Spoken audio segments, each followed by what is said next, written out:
Hi, my name is Brandon, and over the past year, the Delight Cafe team and I have traveled across the U.S. researching this rapidly growing industry of CBD products. What we have found throughout the industry were products that were inconsistent in dosage and used ingredients that weren't even lab tested. Products with chalky textures, bitter aftertaste, and worst of all, confusion among the CBD consumers. That's why we created Delight Cafe. A 15 milligram lab-tested, all-natural, water-soluble hemp CBD powder pack. It's odorless, colorless, and tasteless. Add it to your favorite drink of choice, wherever, whenever, on the go. Quickly find your calm, your balance, and your delight when you need it most.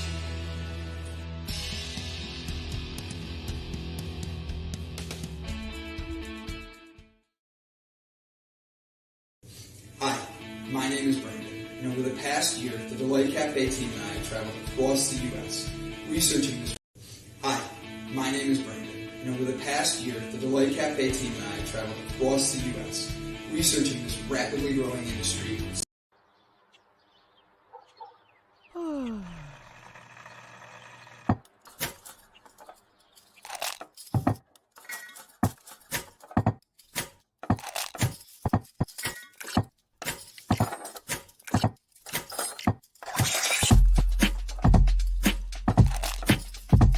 Good morning. Good morning. Java Delight will uplift you. Stay tuned. The show is about to begin.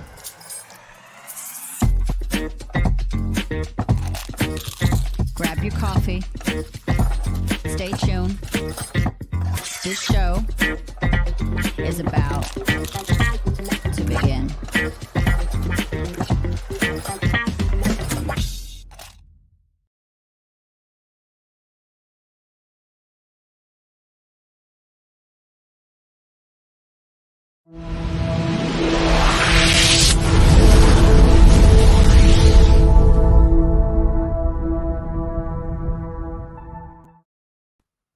Good morning, ladies and gentlemen. How are we doing today? My name is Gavin Kerr, and today I am joined by the one and only Brett Gordon. How you doing, Brett? I'm doing well, and yourself? I'm doing just fine. I got myself a nice hot cup of blueberry tea. It's a little rainy outside, and so I feel very, very relaxed right now. How are you?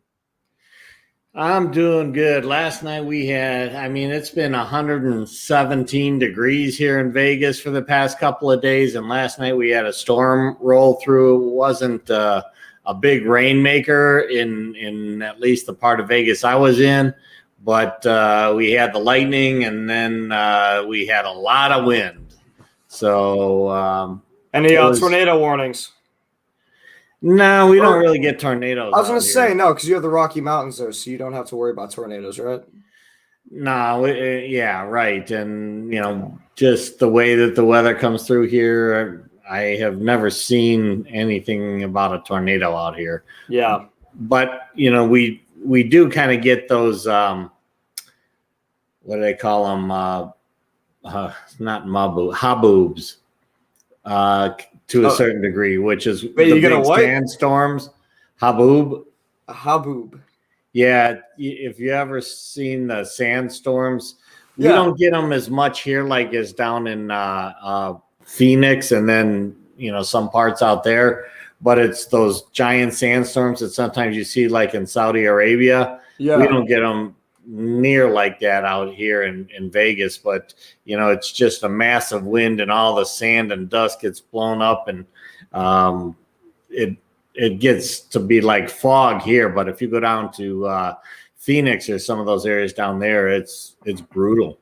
I feel like that would be really, really horrible to get caught in, because not only is your vision all messed up like it would be in the rain, but then also it's blowing towards you rather than down. So I feel like you get more sand in your eyes. I feel like it'd be very dry too.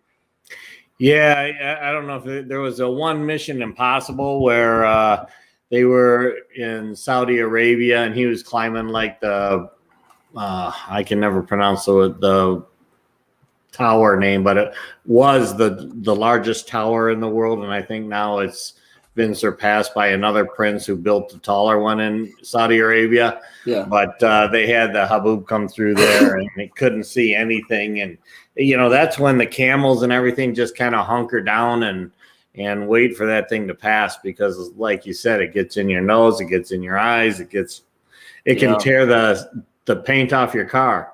Oh, I believe that. Funny that you mentioned that, actually. I was doing a landscaping job yesterday, and he had me spraying down the one of the things, I did a bunch of jobs yesterday for this guy, but one of the things he had me do was power wash his car. And I was thinking, I was trying to be very cautious the whole time, just because I didn't want to strip the paint off. So I'm standing way back and I'm making sure, just kind of rinsing it off enough to get the dirt and everything.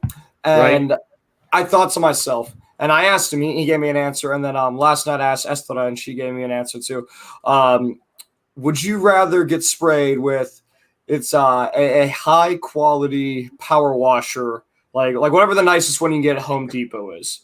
All right. Would you rather get sprayed in the hand with that for 3 seconds, or get whacked in the hand with a weed whacker for 3 seconds? I don't. Those are too nasty. Yeah, it's a difficult one. Going to tear up your hands pretty bad. Yeah. I guess I have no idea. I mean, both of them are terrible. They're pretty awful. If you're watching, for those watching right now, go in the comments and say, would you rather take the weed whacker or the power washer? And for the record, I've been watching a lot of Saw movies lately, so that's probably why I thought of this. I was trying to figure out how come this question.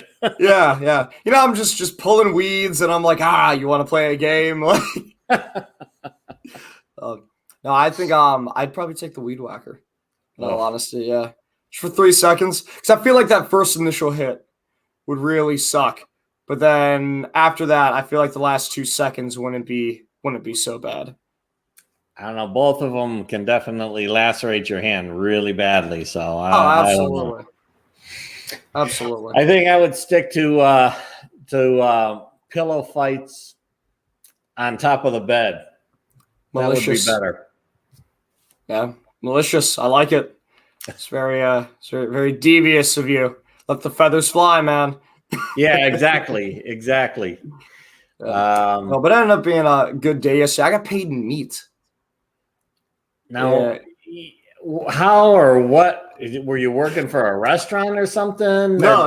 I was I've been doing work with the LGBT community in Lakewood, where they just bought a bunch of buildings that are all abandoned. They're old clubhouses, stuff like that, and I've been redoing them with them. And a gentleman saw me doing some landscaping, liked what I was doing, asked me if I do work and whatnot for other people. It's like, hey, just hire me. So he ended up, it was $20 an hour is what he's been paying me. And then yesterday, he also gave me I think a pound or two of salmon, like a couple pounds of salmon. Yeah, it's bigger than my hand. It's probably 4 servings. So probably close to 3 pounds. And then he gave me an entire deer leg. Oh, wow. Yeah, already skinned and everything. All I had to do was just clean it and butcher it really quick. Wow. Yeah, that sounds good. Yeah, so I have all the roast cut out. I have all my steaks and everything cut out, all my ground, and I have it all bagged up and in the freezer right now. And then I have the salmon in the fridge. I'm probably going to make that tonight for dinner with some homemade mashed potatoes and asparagus.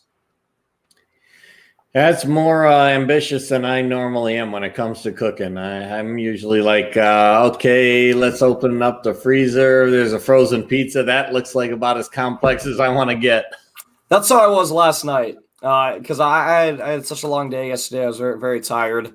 And so I looked in the fridge and I had some ground beef that I had thawed out. So I threw a bit of that with half an onion that I already had all chopped up. I threw that in a pan and made some quick meat sauce and whatever pasta that I was able to find in the cabinet. I had 3 servings of pasta left. And I was like, perfect. I'm just going to use that. Yeah. Before this weekend, I got a chance to go on Thursday night, which is kind of the day before the official premiere of Black Widow. the new Really? Black Widow movie. So I went to see that on the IMAX screen. What did you think of that? Because I've heard a lot of mixed reviews on it. My one friend, she said that she feels like the Marvel universe is trying to like convince people that it's not done. Because Endgame was like a decade of movies leading up to it. This huge finale. Right. Yeah. Yeah. Well, absolutely. They're introducing, the whole new lineup of Marvel characters that are going to make up now what's considered to be, I guess, part 4 of the cinematic universe. So if you've got Disney Plus channel, they've had a 6-part series on Wanda and Vision. Mm-hmm. Saw that. Then they had Falcon and Winter Soldier. Watched that too. That was really good. Now they got Loki. I'm on episode 4 or 5 of that. That's really good so far. See, that's interesting because for me, out of all of them, it took me they had to get to the 3rd one in WandaVision before I really started to get into it because they were way back doing like Dick Van Dyke type. The sitcoms and everything. That's how I felt about WandaVision. That one took me a minute to get into. Winter Soldier, I was pretty in right away. And then Loki, honestly, I think has been the best one out of the 3 so far. I think the character developments that they're showing in Loki and how they've been sort of, because it's all time travel based, so I'm not spoiling anything, but how they're going back in time and really, really breaking down his character right in front of him, I think has been an amazing journey. Yeah, and to me, I guess for some reason, it's just not resonating with me. So I think that's kind of the same thing that's happened with the Black Widow. When I went to see the Black Widow, I had some expectations in terms of action and the type of things that you would see, and it didn't really meet those expectations. It was a different storyline.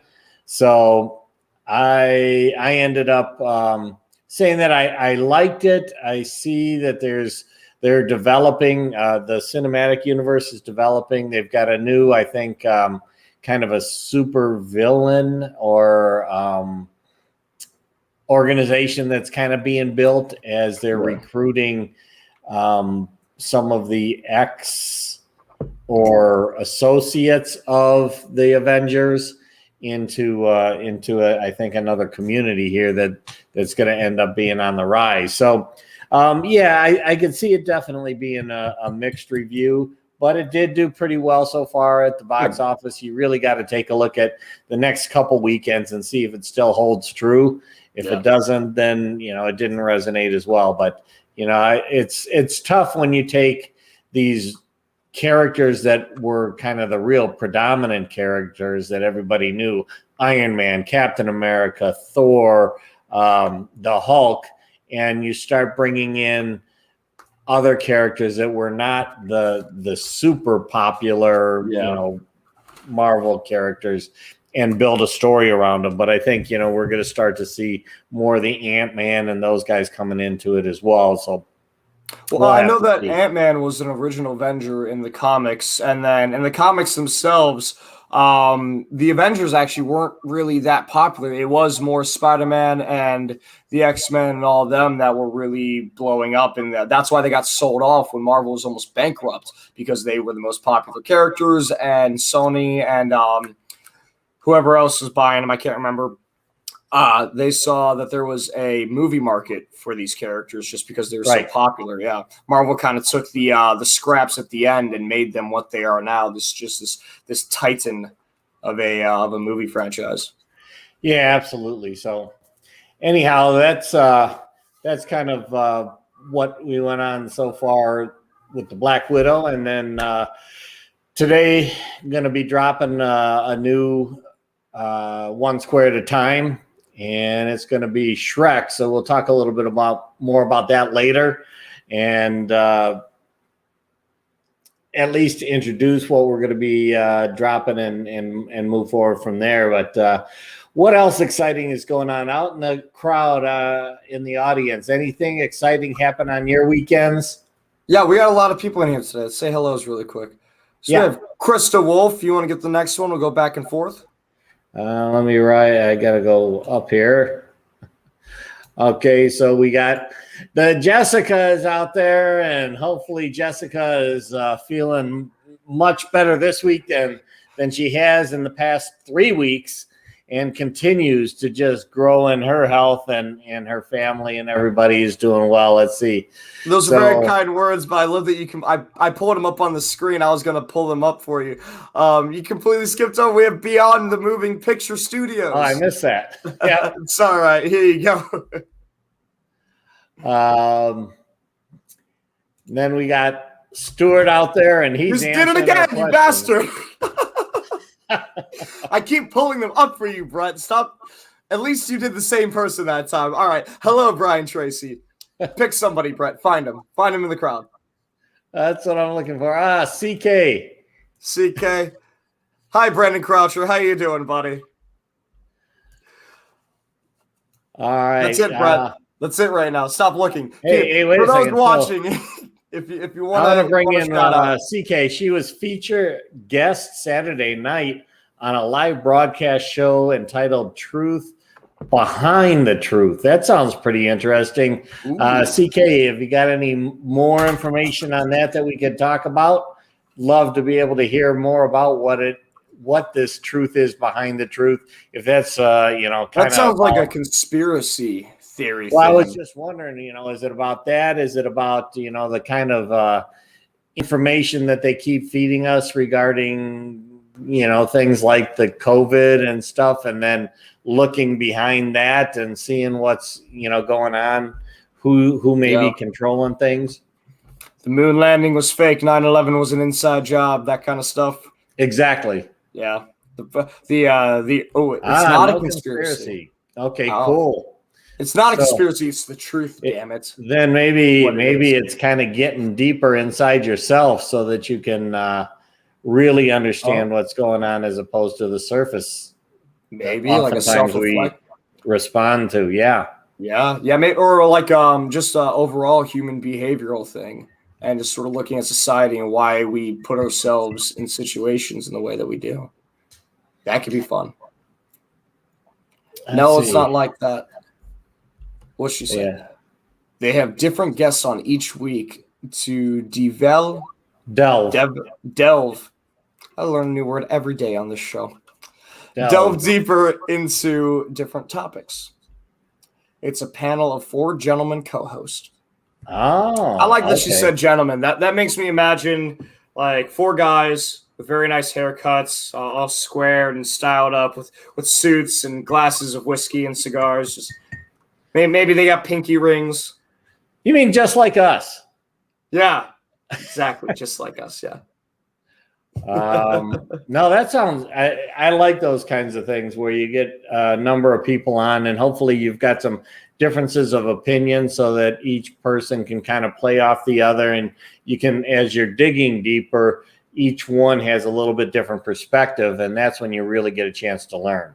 Because of that. In fact, next week, I'm still contemplating, but I'm planning on maybe going out to the Freedom Fest, which is the largest gathering of libertarians in the world. And normally it's here in Vegas, but this year they put it out in Rapid City, South Dakota, because they were afraid Vegas was still going to have the COVID mask policies. Yeah. And South Dakota was much more open about that. Nice. What is the fest exactly? What are you doing? There's like a music festival. Is it like an art show? It's a ton of different speakers that get up on stage over a lot of different political, environmental, economic topics. Usually Steve Forbes is one of the guests there. I think this year one of the Trump sons is going to be there. There's the coordinator is actually a professor out of one of the universities in California, and he's been building this up over the past 20 years. And now probably 3,000 to 5,000 people will be there. and Wow. it's really good in that. For me, I'm not really I'm not a Democrat or a Republican or even a libertarian, if you want to say. I would say though that the libertarians tend to kind of bring in a little bit more of a balance, but still lean toward the Republican aspect of things, and it's thought provoking, and that I really like. And there's a lot of influential people that go there. A lot of, like I say, Steve Forbes being one of the speakers. It sounds very very enriching and very productive. I'm going to be honest. When you said Freedom Fest, I imagined a lot of glow sticks and naked people and possibly LSD. No, in this more case, of like a Burning Man kind of thing. In this case, it's freedom of government, and the overstepping of the bounds of the government. Yeah. Hey, Jaybird, how you doing, buddy? Imagine Dragons Summit hats, jackets, rings, long life veggie burgers. I've never had a veggie burger. I did a long time ago before they perfected them. So I haven't had like the Impossible burgers and stuff that they talk about now. I think that's cheating. It's all cooked on the same grill as real meat. Yeah, well, it's kind of like my grandfather had a deli back in the day, and it was like there were the kosher meats and the non-kosher meats, and you're supposed to have them separated in different refrigeration cases and things like that. But my dad said that his dad used to have a knife, and he had it up there saying this is the kosher knife, but then he would grab it and cut the ham with it too. And he's like, the people don't know the difference. When it comes to those types of things, it's one of those where people want to have this big difference in is it really vegan if it's cooked on a grill that was also cooked meat? No, there was actually a lot of people who made big complaints about that and everything. There was a lot of controversy around that. But you know what? We do have somebody here who does like to speak about truth and everything. And so we have actually a very special surprise guest coming on right now who's going to tell us about the truth. So everybody, please welcome CK Ford.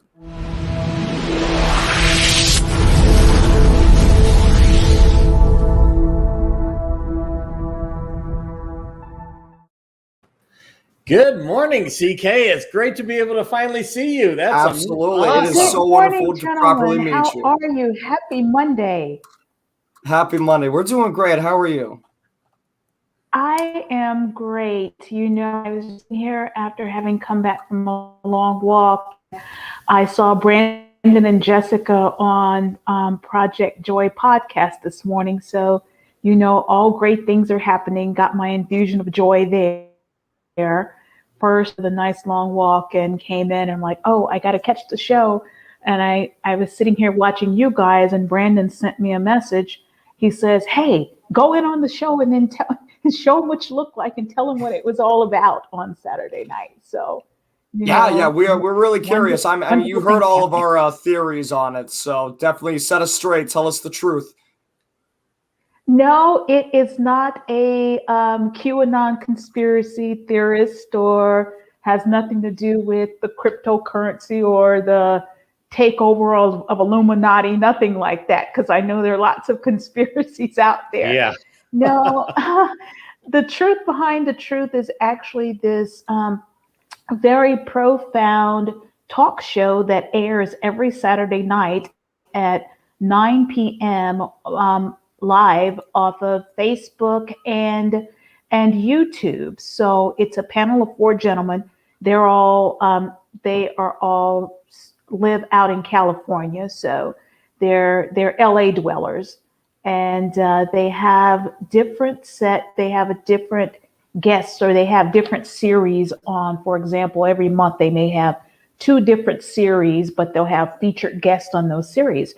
So the show that I was on, The Truth Behind the Truth, I was a featured guest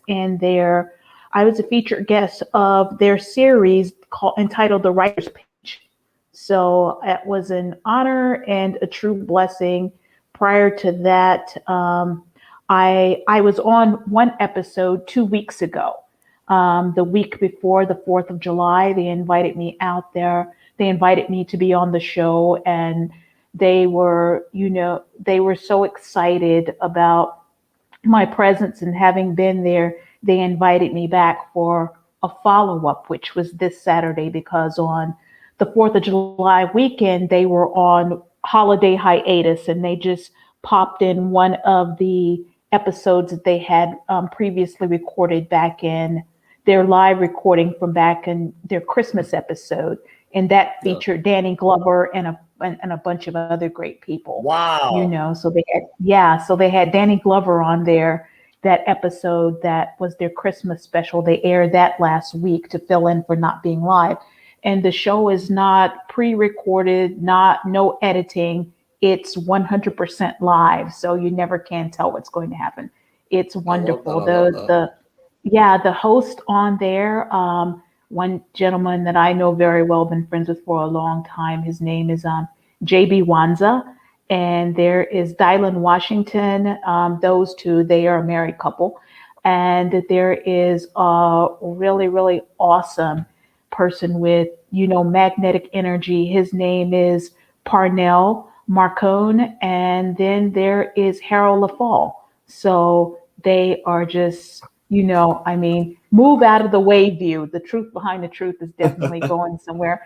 These guys are not on a national syndicated show yet on television, but hey, don't sleep on them, because they have lots of great content. So yeah, we have your interview posted here in the comments section. I'm curious, how'd you find them, and how'd you get this opportunity? Well, like I said, the primary host, Mr. JB Wanza, he and I have been friends for like years. We used to go to church together when he lived here in Atlanta, and he and his husband, they moved out to Cali back a couple, I think maybe about a year and a half ago or something to that effect. And he had been in the acting world for a while, because he was doing, casting for movie sets and that sort of thing. But when he moved out to LA, I think that he was really in his element, because if I'm not mistaken, he'd lived out in LA for a while whenever he was younger. But this was a fresh start for he and his husband. And they developed this great show with a couple of other cohorts of theirs. And I tune into you guys' show, and I tune into Jessica's show, Breakthrough Show, that kind of thing. He had been sending me episodes just to watch, and so I've been on there commenting in the audience and that sort of thing. And he had mentioned to me back sometime earlier in this year, he's like, maybe I'll have you on the show sometimes. And I'm like, oh, okay. I just said that in passing. But he's always a great supporter of mine, where whenever I post videos of myself on Facebook, he's one of the first ones to view it and what have you. And I actually found out I was going to be on the show whenever I was watching the episode that aired prior to mine, not the episode that aired the week before the 4th of July, but the one prior to that, because my pastor had been on there, Bishop Jim Swilley. He is also a prolific author that has written approximately maybe 13 books or something like that. Oh my God! So they had wow. Bishop Swilley on there, and I was commenting and really enjoying the show. And then I saw a crawler at the bottom of the screen that says, "Next week live with us, author CK4," and I'm like, "Oh shit!" So they just threw you on there. They said, "Hey, you're gonna do it whether you like it or not. We already got you booked." Yeah, so I saw a crawler at the bottom, and so I screenshotted. I'm like, did I see that right? And I end up sending it to one of my friends. She's like, "You gonna be on the show next week?" I'm like, "Well, I guess I am." So that's how I guess he got sick of telling you, and you just were brushing it off. So he's like, "All right, fine, you're gonna be on." No, I did not brush him off. We had just not scheduled anything, I just been, an avid supporter of everyone else. So I didn't blow him off. He just said, maybe we'll have you on the show sometime. I'm like, and this was like maybe back in January, February. Hey, we'll probably have you on the show sometime. Like, okay. So I just got, that's the beauty of showing up in season and out of season, whatever that looks like, because really there is no out of season when you are operating in your purpose at any given time. You can get pulled from the backdrop, which is where I have always been accustomed to operating, and you don't have to look for the light. It's something like, just like Brandon just sent me a link a few minutes ago. I was sitting here, drinking my protein drink. He says, "You need to get on the show. Here's the link." And I'm like, well, I need everybody's help right now. I'm gonna try this theory of just scrolling name across the bottom and see if it works here. And we're gonna manifest this to happen. All right. So is everybody ready? You got your crystals there, Brett. You got your Healy. We need that energy going right now. All right. Boom. There we go. It's now it has to happen. Everybody get it trending. We're gonna get them on here. Coming up next week is Joe Rogan live on Job with the Light Cafe. Yep, it's out there. It's in the universe now. So great. Hashtag it. Talking about Joe Rogan. I don't know if anybody saw the fight last night or the Saturday night with McGregor. No, what happened? He broke his leg. McGregor snapped it, and it wasn't even from a kick or anything. He was just backing up, and I saw one where they were showing it in slow motion, and he was just backing up and putting pressure on his leg, and part of his leg snapped, and then he moved forward, and then he stepped on it again, and that finished it off. It was, oh my God, it was something else, but it's really an indication. And I think where it applies here is oftentimes there's weaknesses in that we don't know about, things in ourselves, things that are in the back of our mind or in our subconscious that we don't know about. And then sometimes when we're moving forward or we're stepping back, those things, those weaknesses show up, and we react or we respond in a way that sometimes we don't even recognize. It's like that trigger hit, and all of a sudden this thing comes through, and it's like, where did that come from? And how can I pull it back? And the answer is, once you say it to somebody, you can't pull it back. So now you've got to try to, do damage control or something along those lines. Well, was it a compound fracture or just like a hairline? No. It completely went through both bones. So a compound fracture is when it breaks through the skin. No, it was compound, but not complex. Complex means it would have gone through the skin. It was compound, so it completely broke through the bones. But it does relate to life, and the fact that this was not due to a kick. This was not due to really anything. It was the first round of the fight, so it was just something that probably had been weakened through some other trauma in his training up to that point in previous fights. But it's the same kind of thing that happens to us in life. And that's what we have to be very well aware of, is that oftentimes when we talk about overreactions and so forth, it's normally that last straw. We just don't remember all the other straws that were put on the camel's back. And that last one, we overreact or we break. I think this one is more of sometimes shit happens in life. You said he just stepped. Yeah. And it cracked. Yeah. I'm not sure. I wouldn't interpret that as a last straw. Well, it is. If you continue to put trauma on trauma on trauma, eventually something happens. Yeah. Even but in the I wouldn't physical consider bone. stepping as trauma. It is. And think about the pressure you put on your legs. Make me come into this. Make me get into this. I've been sitting back here running the show all quietly and nice. My computer had to get restarted because it wouldn't let me in this morning. But no, Brett's 100% right. He did the way his bone was hit. It was loose enough that when he stepped back, the pressure of his own body weight broke his bone. Yeah. And if you see the picture of it, his foot is bent the complete opposite way.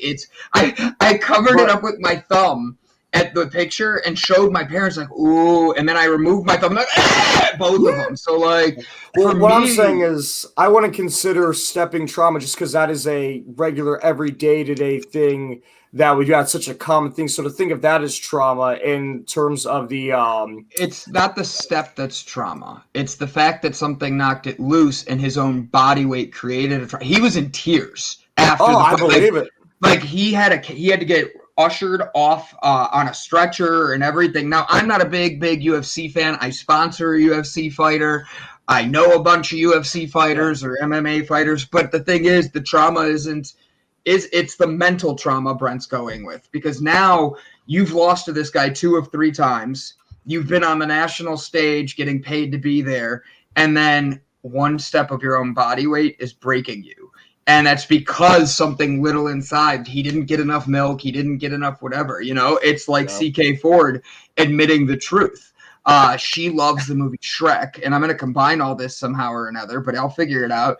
But like CK brings a truth while Shrek actually brings a truth. Actually, CK, you would be like Shrek, and I mean that as the personality, not the looks in any way. Like, I want to make sure I specify that. But, like, Shrek makes sure to bring out the best in, like, he wanted to be alone, but he actually saw, like, no, you don't treat others like this. You don't do this. You don't do that. Shrek had the respect of everybody right away.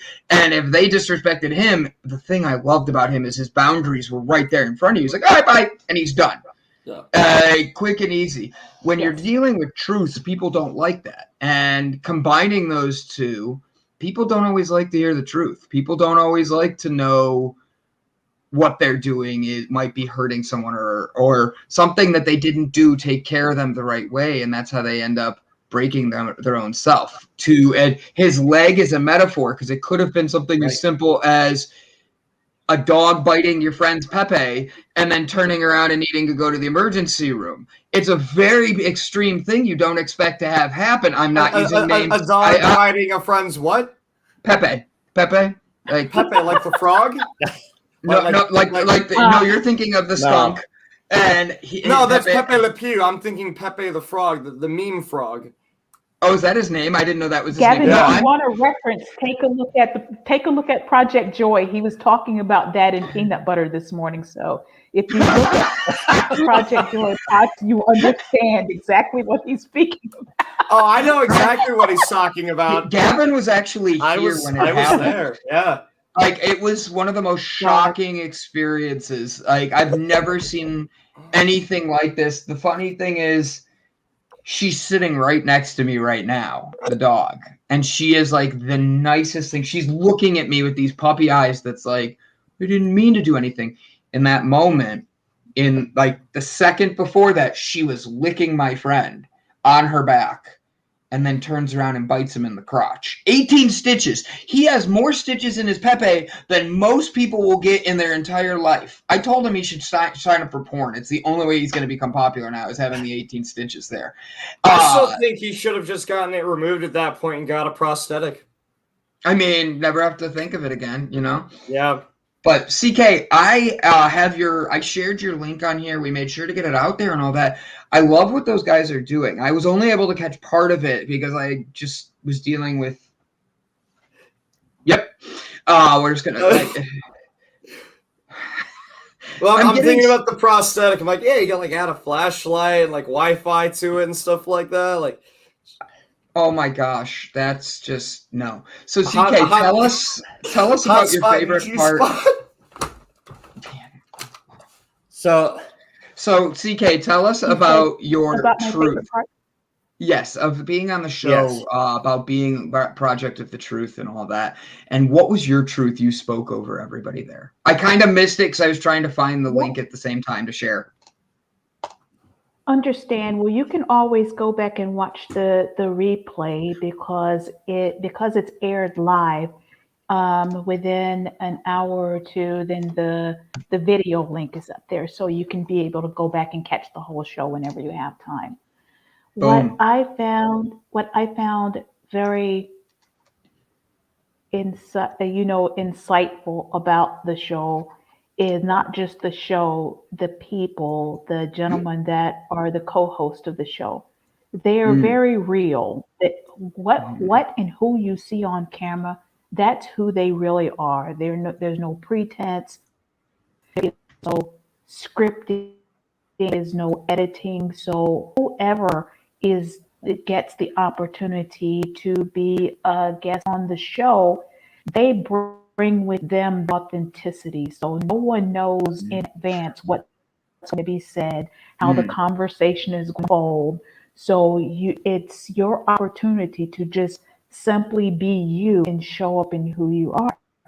And which is very refreshing for me. That's what it is I have done. Maybe just not in front of camera. Who you see right now and how my interactions with you, my interactions with Jessica, and what have you. I am doing what it is I have always done. So I'm not someone that, quote, appeared suddenly out of nowhere. I was somewhere, you didn't know who I was, you know? Right. So everyone has a stage, everyone has a platform. Just because you are not in front of a global audience for everyone, your stage is the way that you show in your life on a daily basis. And there does not necessarily to be any preparation. We learn as we go and we grow as we go. So what I was speaking about was my books, but the process that some of the processes that I have gone through in life. And as you very well know, Brandon, in some of your most times in life, that you're not only being not just in the middle of the shit for no reason. There's something that you can learn from that, and learning, you are growing. As you are growing, you are continuing to show up in a better form. So we do not have to be in spaces where we are comparing ourselves to anybody else, what anybody else is doing, where maybe they have something going on than me. It's not about being better than anyone else. It's about being a better version of yourself than you were last year. We are all works in process. Everyone wants to be a work in progress, but if you're not willing to go through the processes, how you show up in the processes, in the trials of your life, even if it's nothing glamorous, just the mundane run of the mill every day. How are you showing up? How are you interacting? How are you not only responding, but how are you being a positive influence upon people that are in your life? Whatever it is that you can do it with all your might, do it with all your vigor. Anything pretense, saying that I want people to look at me. It does not, people do not care how much you know until you can actually show them how much you care. When you can show people how much you care, not care about what is that, not propagating your own agenda. The way to show people that you care about them is getting to know them and being able to tune into them in spirit and say, you know what? I don't know why it is. I just need to call this. It's the small things. It's not the grand gestures that anyone is able to see. So most of my work for the majority of my life has always been on behind the scenes because I never looked for recognition. I am what most people have called aloof or standoffish or that sort of thing. And I just operate and do what it is that I do. And each person that you encounter in each life that you touch, you don't have to stand back and wait for accolades or a huge ticker tape parade and saying, hey, good job. When you can go to bed with you every night feeling good about the way you showed up and the way that you acted with people, that is what makes an impact. All like stones on a body of water. And if you are like a stone, or if you go on any body of water For example, Brandon, for you up there, there's Lake Michigan. If you just on Lake Michigan and you just picked up a stone and you feel like throwing a rock. If you threw the rock, you made a splash, but that one splash has reverberating effects. Mm-hmm. It has a ripple effect, and it can touch someone you never even be able to see, because your one earth or your one kind encounter could turn someone's life around. That can make a difference, can transform or heal them right where they are. Right. And they may be able to, people you don't know, another 10 or another 20 people in their life. Correct. All because you decided to step out of your comfort zone, out of convenience, do what it was that you felt led to do. And that's the way that we change the world, one life at a time.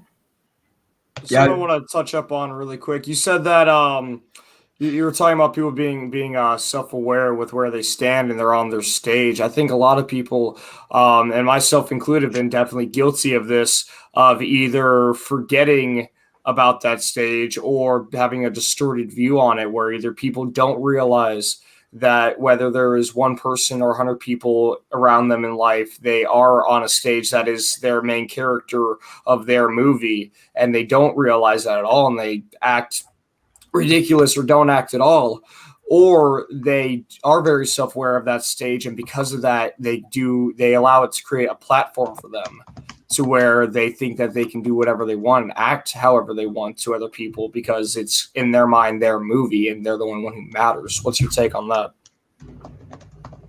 What's my take on that is that just because you are maybe in star of your movie, other supporting actors and actresses, people that have to play their part in their in the earth too. So I don't feel that we have to necessarily always see life as, hey, I'm on a stage, I'm going to show up in the truth of who you are, be the best person that you can possibly be, even if you get any praise for it, or if no one says thank you, or someone does not say please.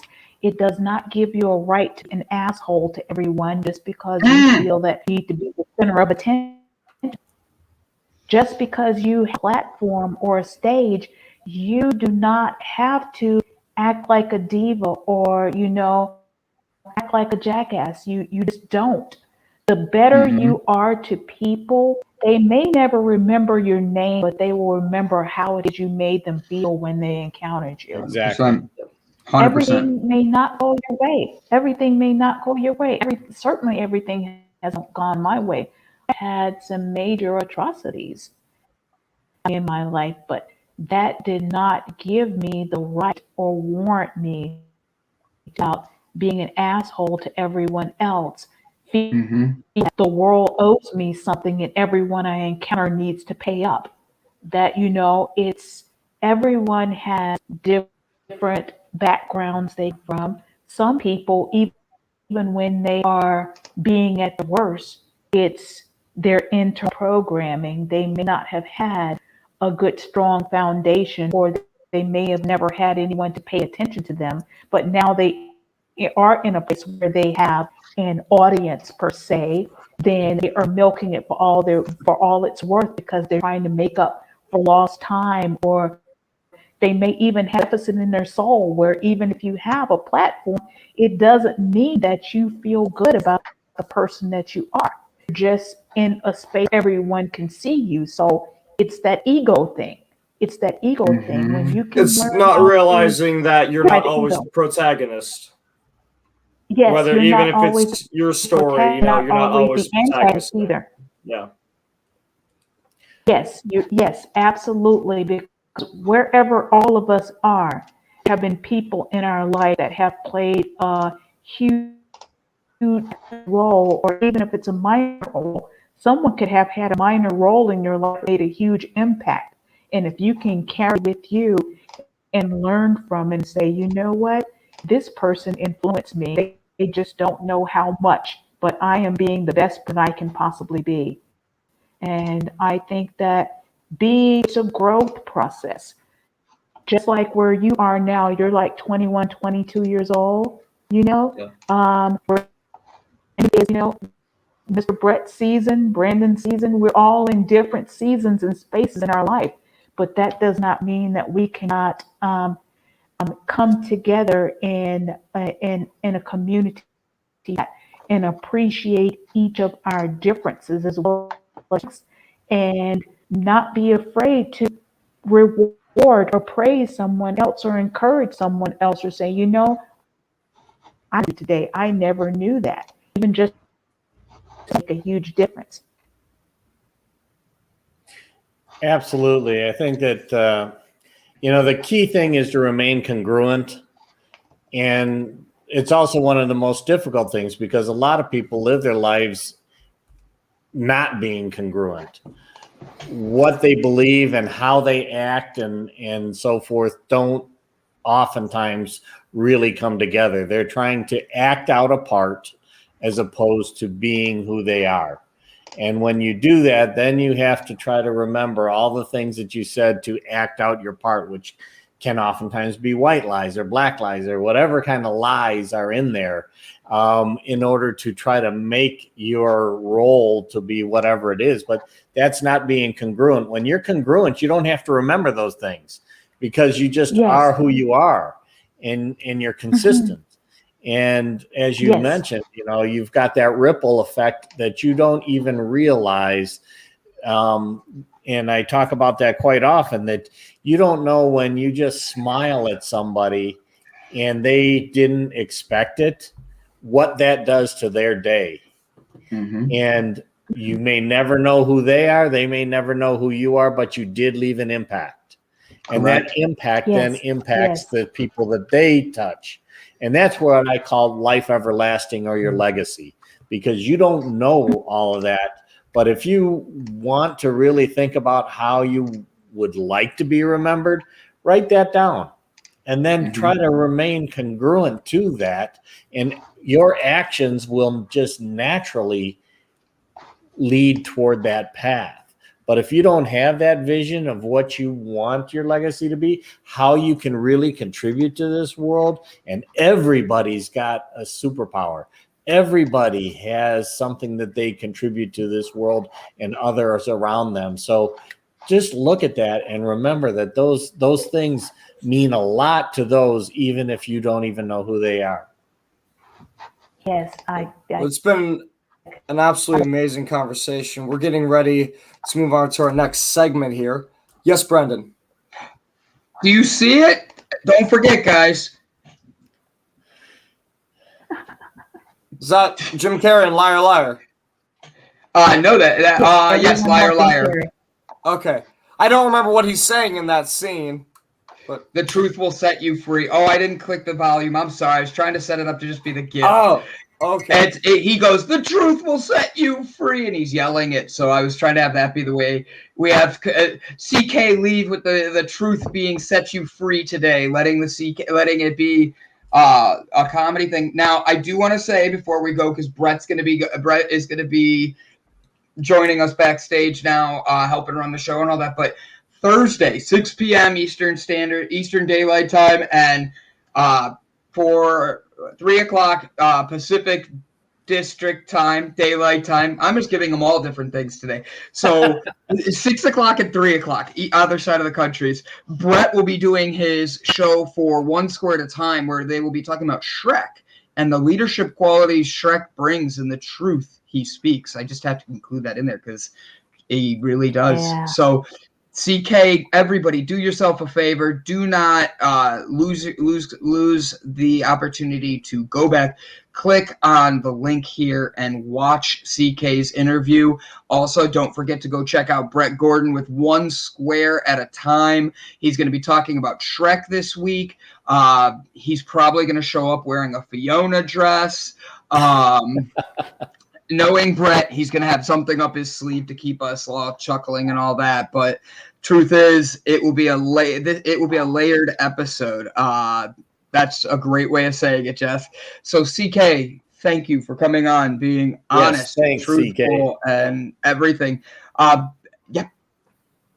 Thank you so much. It has been an honor and a pleasure. And you have truly made my Monday being in the company of such a great gentleman as yourself. And if anyone is interested in reaching out to me, my website is www.ck4.online. That's ck4.online is my web. And Brandon has either one or both. So I have 2 books available for purchase on Amazon. The first one is entitled Third Day Revelations by CK4. And the second one is a poetry book that was released back in May, I believe it was. That is Silver Shadows of the Moonlit Soul. That one made Amazon bestsellers list within the first couple being released and stayed on the bestsellers list for at least 2 weeks. So thank you so much, and it has been a pleasure. You guys rock. All right, Wow. thanks, CK. Thank you, CK. We love you and appreciate all you're doing. Absolutely. So, Mr. Brett Gordon, before we lose you, give everybody an incentive on what they should do before their show to help with the leadership stuff and get themselves ready for Thursday's live episode of You Being Shrek. Well, I'm going to be dropping the recorded version of the review that Brandon and I did on Shrek. We actually encompass all 4 Shrek movies because each one Shrek has actually developed in his life, and each one brings out something else that we develop over the course of our life. So if you have a chance, watch the movies for sure, but the review that Brandon and I did is what we'll be building upon. So as we offer the opportunity and encourage you to join us with your comments, and if you want, we can bring you online just like we did with CK. We would love to be able to interact with you in the show and talk about Shrek and anything else that may be affecting your life that also ties into what we're talking about. It'll be an amazing episode. We're getting more and more people following us and really looking forward to Thursday. Yes, absolutely. Absolutely. Gavin, do you have anything to add about Thursday's show before we get on there and we have our guest come in? Because I'll read her bio while you finish that.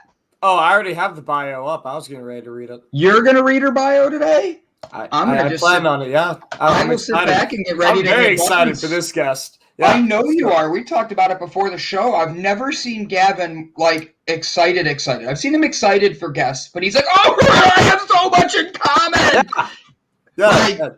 I'm like, "Wow, buddy, you're pretty pumped about this." I know. Look at this. Now, I just hope the website I have in the background is right too, because I Googled her and I wanted to make sure I got the correct website to be able to share for her and make sure we give her proper attention. Irene, just because I see you in the background, if you want to type it in the private chat, I'll make sure to include it. So, guys, we have a special guest coming up. Gavin, take over from here, and I'll get ready to hit the buttons, Absolutely. my friend. So, thank you, Brett. So, funny thing about me, I'm going to let the audience in on a dirty secret.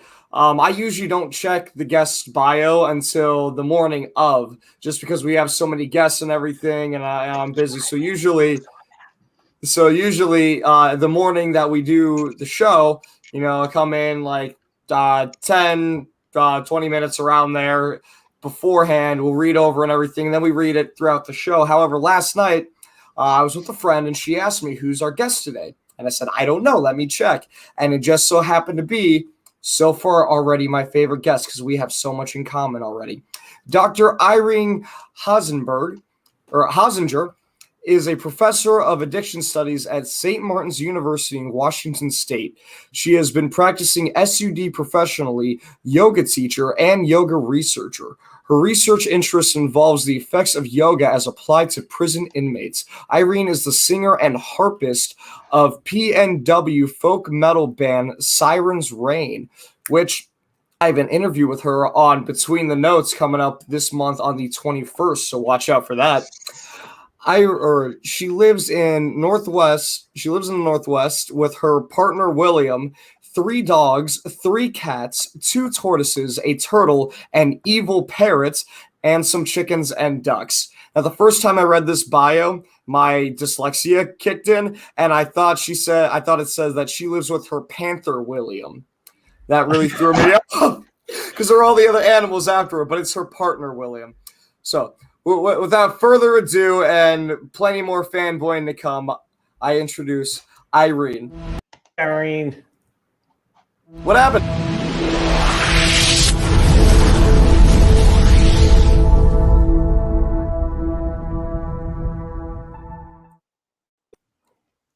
Hello. Good morning. Good morning. How you doing, Irene? I'm good. How are you both? I'm doing great. I almost feel like I'm cheating for our interview later right now. I feel like I'm getting like a behind the scenes of behind the scenes. Awesome. So, Irene, what is the name of your turtle? I have to start with that. So, actually, Yes, she's got him right there. this is Squirtle, I love it. and he's 2 years old, and this is Sounder. Oh, all right.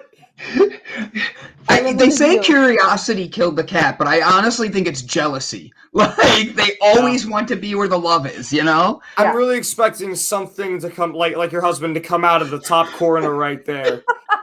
I think he left for work, so we're good. But I have my headphones in because the parrot is in this room, so you might hear some squawking. But Gotcha. this is a little guy, and he's going to grow to be 100 pounds and to live to be 100 years old, and he's 2 years old right now. No way. Yeah. It's not a sulcata. What type of tortoise is It is. He is a sulcata. Okay. Yes. Okay, I had a sulcata tortoise, only just a bit bigger than a silver dollar for a while, and I gave it to this girl that I was dating. I gave it to her 3-year-old son for his birthday. And then afterwards, I showed her pictures. After I waited until I gave him the tortoise to show her pictures of what Wallace would grow into. And I said, let me know when he gets this big, and I'll come and I'll build you proper burials and wall supports. Oh, because Brandon, they'll walk straight through drywall. They don't. I was gonna say, guys, like I only have had one turtle ever, and he was like that big, and he was my ex-wife's. And obviously she got him in the divorce, but like it's one of those things where I've heard they grow. The biggest I've ever seen has been like the zoo and stuff like that. Yeah.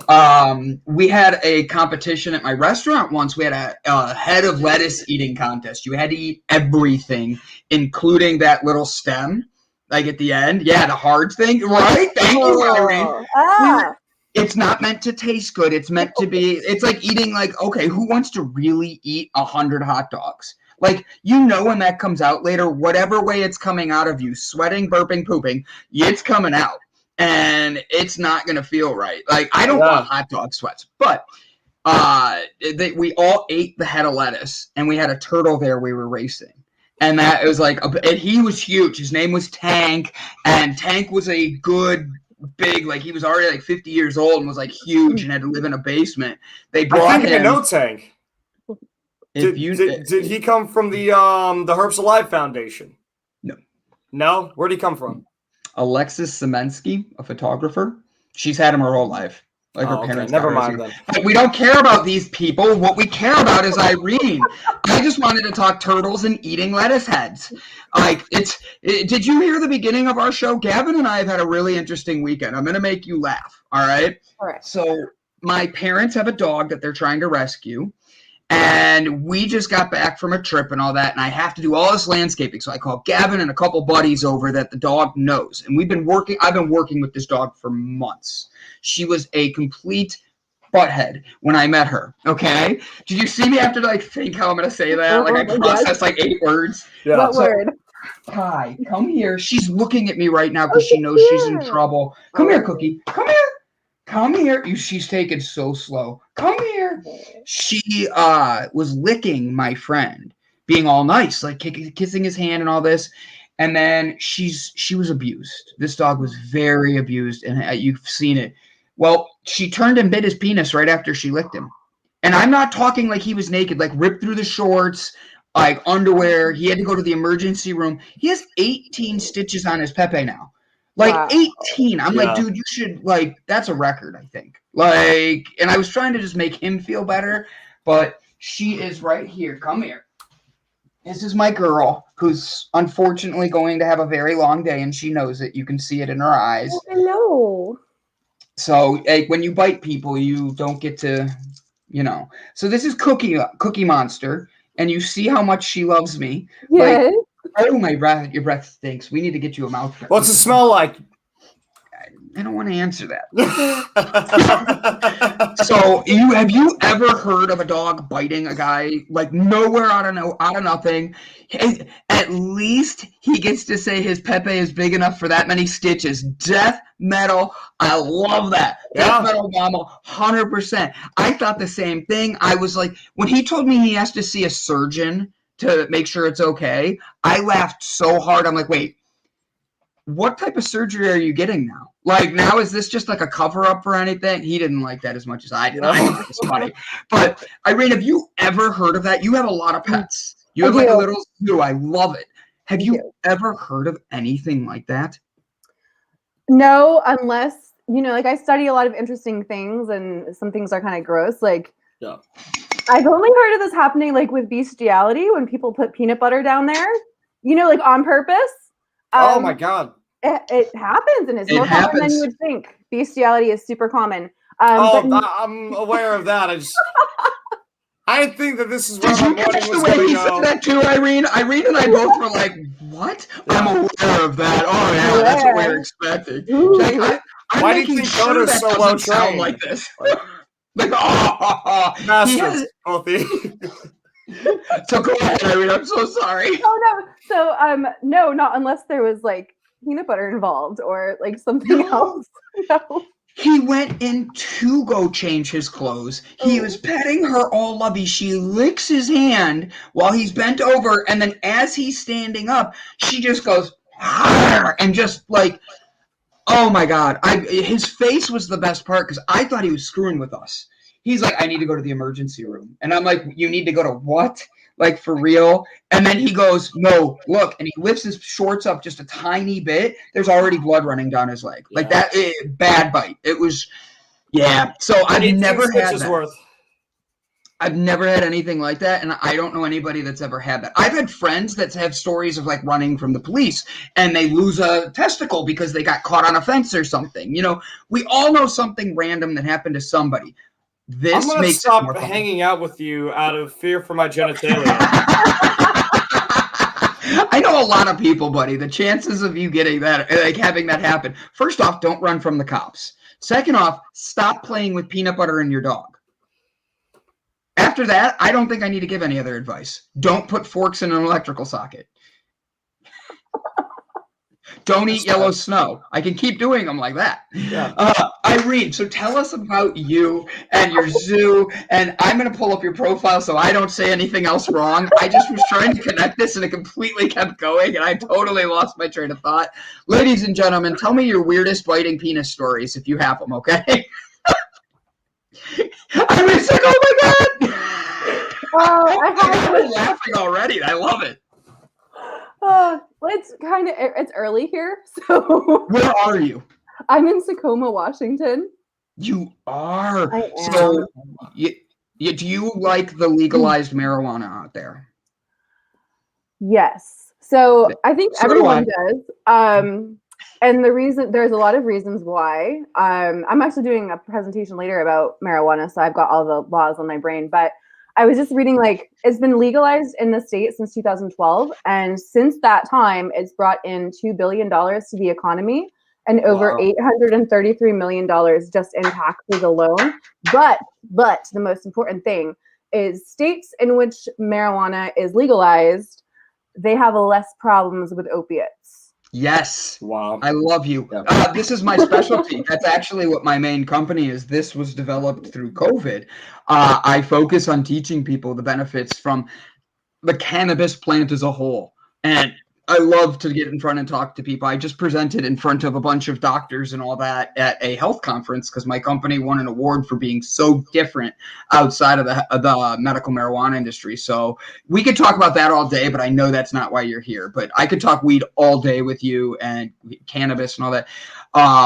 The health benefits, my God, like you and I could just keep going. How about Chicago? Chicago's giving away CBD/cannabis, depending on what you're looking for. If you bring in your opiates and trade them in, they're giving you an equal amount of street value for it and stuff. And now that it's legal there's other states that are doing the same types of stuff. There's like, I'd rather have people, I shouldn't answer this. Never mind. Gavin, ask her a question because I'm about to go on another tangent. Well, I have a question. What's more expensive, opiates or marijuana? Depends where you're getting it. Well, it depends what the opiate is. It depends, what it is. Because this sounds like a business opportunity to me, where you go buy these cheap opiates and then you go get equal value in marijuana and then you go sell the marijuana for a higher price. Do you want to take this one or should I, Irene? Because this is like you can see where his question comes from, especially with insurance and all that. But at the same point, I don't. Your concept is apples and oranges still. The thing is, the opiates that you're getting from a prescription can be something that's prescribed to you for a certain thing that's going to block pain and blah, blah, blah. Yeah. And you taking that could cost you nothing, depending on your insurance. And then you're able to trade it in. Or it could end up costing you a bunch of money because of your insurance and being such a heavy thing. And the same thing goes with the cannabis. I was thinking about like illegally purchasing them. Like if somebody were to do that. On the east side of Washington, when cannabis was legalized, I'm just reading this. I don't even know what it says yet. When cannabis was legalized, Union Gap allowed stores to open, but Yakima. Thank you. I was picturing Yamaha in my head. I was all ready for like a motorcycle drug dealer. I'm like, wee! Which shares an invisible border, made them illegal. Yakima then started asking UG for their weed money. And you know what? 100%. And when you think about it, Gavin, think about money with this. Like you're thinking illegal to legal. Yeah. Yes. But I'm thinking of like what would be possible loopholes that would cause issues with that system. That's what I'm thinking. I'm not suggesting for anybody to go do this or any illegal activity. And I'm not saying I would do this. Irene pushes me down a flight of stairs. Okay. Yeah. And I break my arm. It just sounds like something you do. She's like, yep, it does. So she pushes me down a flight of stairs. I break my arm. Okay. I'm in a pain scale of 1 to 10. I say 9.5. Yeah. Okay. They prescribe me opiates to take away the pain. Yeah. All right. And then I can go trade those in if I don't pay anything, and I'd rather have weed or cannabis instead of opiates. Yeah. That's what people are looking to do. Now, if you're looking to go buy opiates, you probably already have an addiction.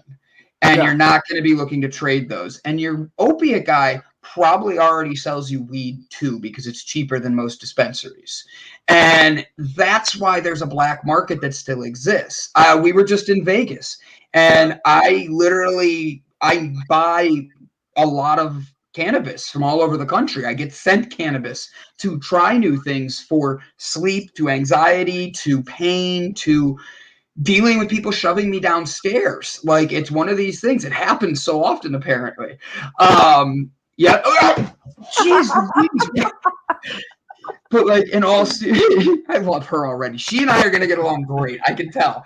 But like, you deal with these different types of things, and then you're dealing with an entire industry. Gavin, imagine everybody trying to teach you how to play the drums, and they tell you that each drum can play a different sound for a different person on a different beat every single time. That means you hit the snare, to you hit the cymbal, to you hit the bass. It's you do it, to me do it, to Irene does it. It's going to affect us a little differently. How can you explain that to people when you have an industry that's like, wait, we made a pill and all your pain goes away, and you know it does with that. That's how heavy that is. That's because that pill has a blocker in it that is from heroin.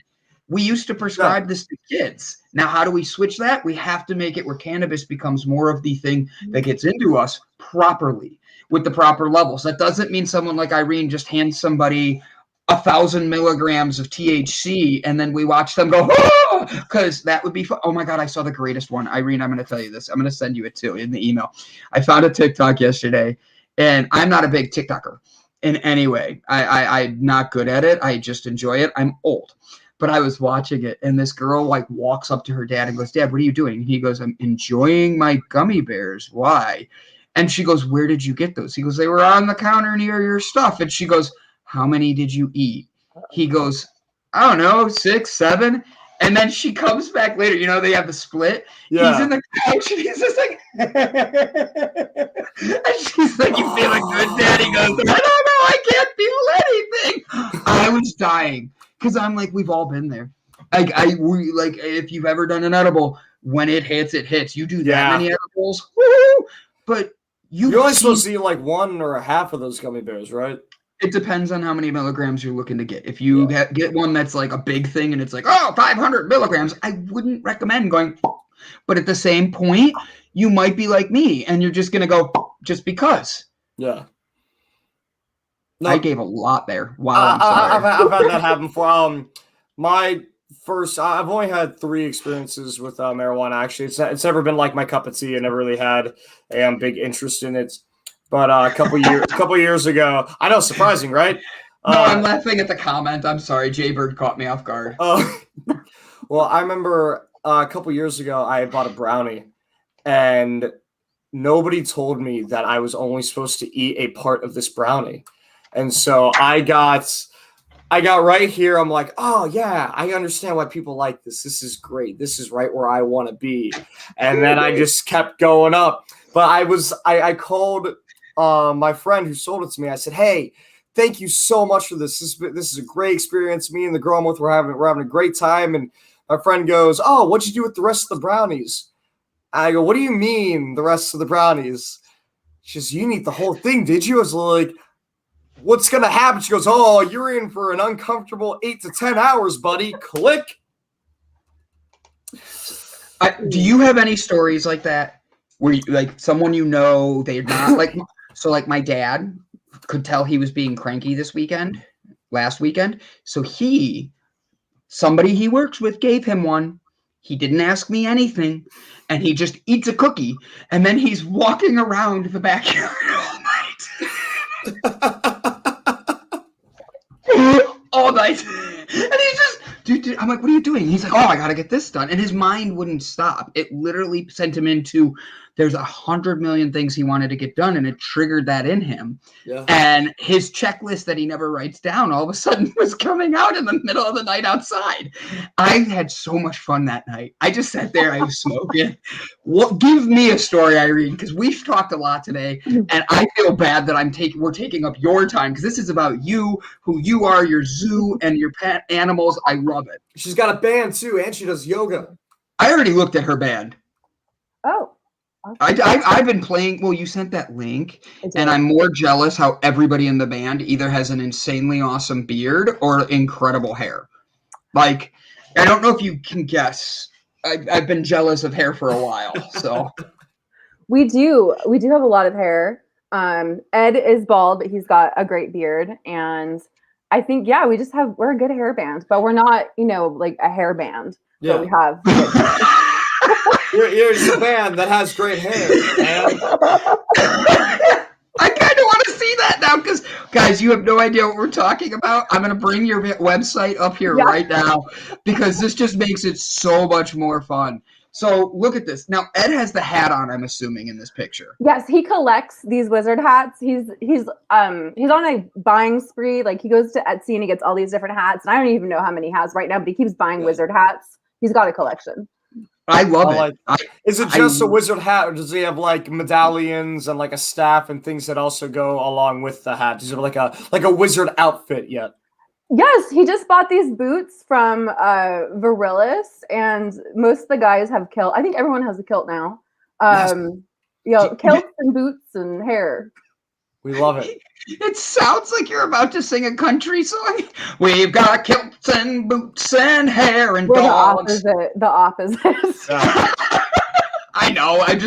I'm being silly. All right, so tell us about your band, because I'm already I'm subscribing to things with nobody behind you and all that. Like, I'm paying attention to you, but I'm not. I'm literally. All right, wait, really quick, one last thing, because you have purple eyeshadow on. I promise. Yes. Did you see Snoop Dogg's newest strain of marijuana that he released?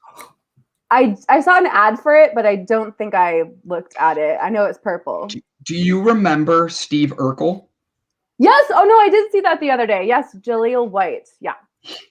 He's Steve. He got Steve Urkel to release his new one, and he's going to be the face of it. It's called the Purple Urkel. Purple Urkel. Yes, yes. Oh, boom! I like her. Where's your husband? I want to high five him too.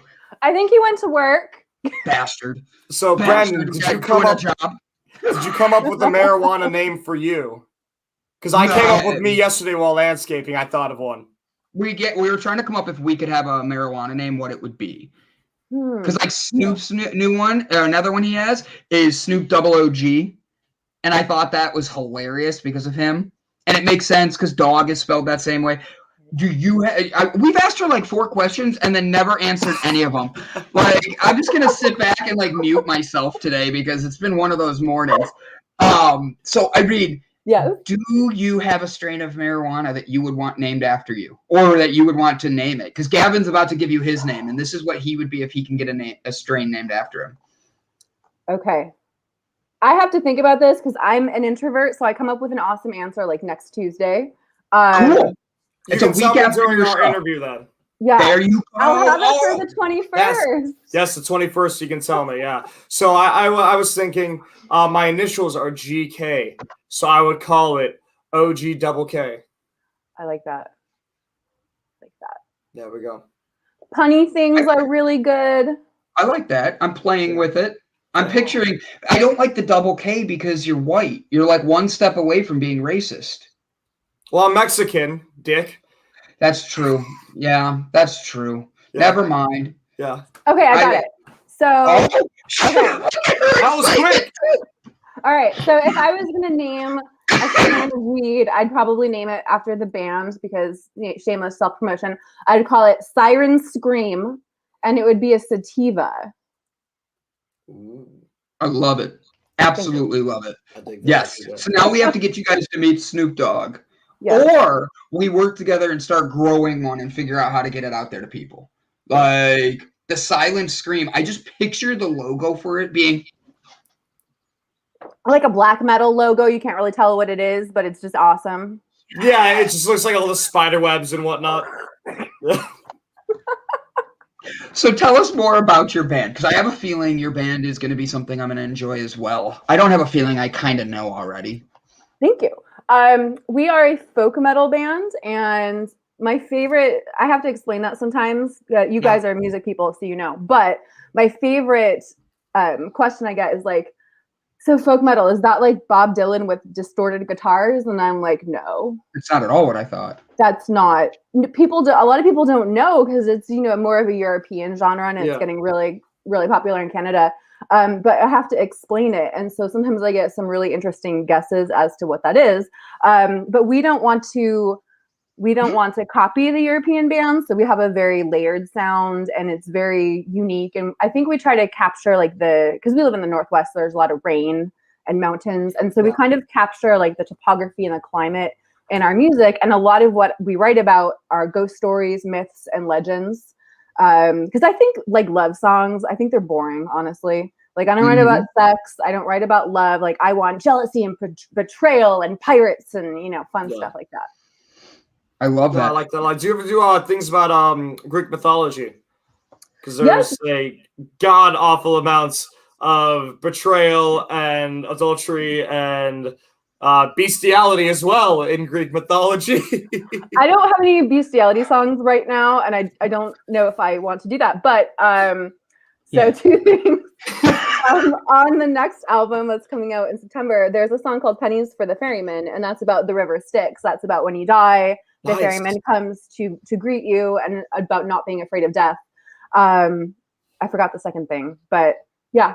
So we do have that on there. Elaborate, please. I want to know more about this. The river Styx? Yeah, that sounds very fascinating. Yeah. Like, tell me the story behind that. And actually, really quick, because I've got to do this for you.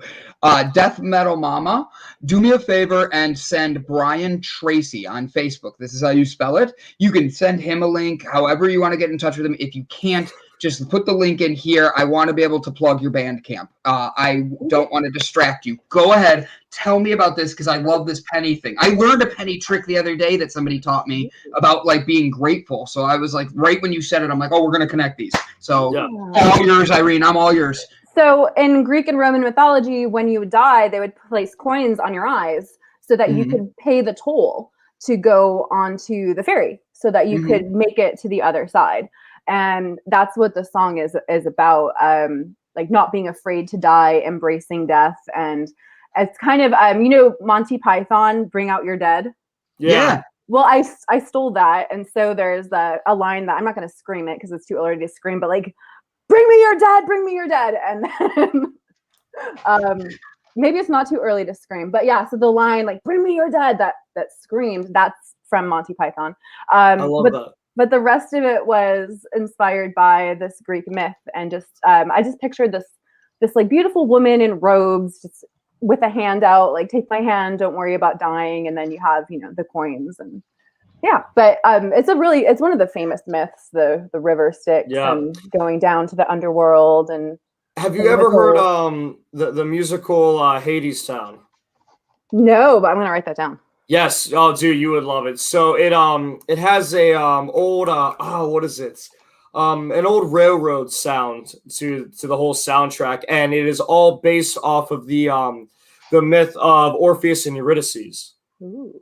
Yes, and him going down and having to save her from the underworld, but they're not actual Greek gods in the musical. They're all just characters. Like Hades is a very, very, very successful business owner who has just been sort of corrupted and taken over by money and constantly working, and how he's bringing people down to Hades Town, which is a city he's created underground, and basically makes them slaves. Ooh. Yeah, it's fun. I'm kind of nervous about that now, guys. I showed it to you on the way to Vegas. I was driving across the country. I was in the car with you. I was driving across the country. So you make it sound like you drove the whole way. Which way? There or back? Because I'll give you one and I'll take one. That's fair, but I played it multiple times. That's probably true. I don't pay attention. You know that. I've already found 4 other things to talk about with Irene. So Irene, like, I have just. I got her laughing and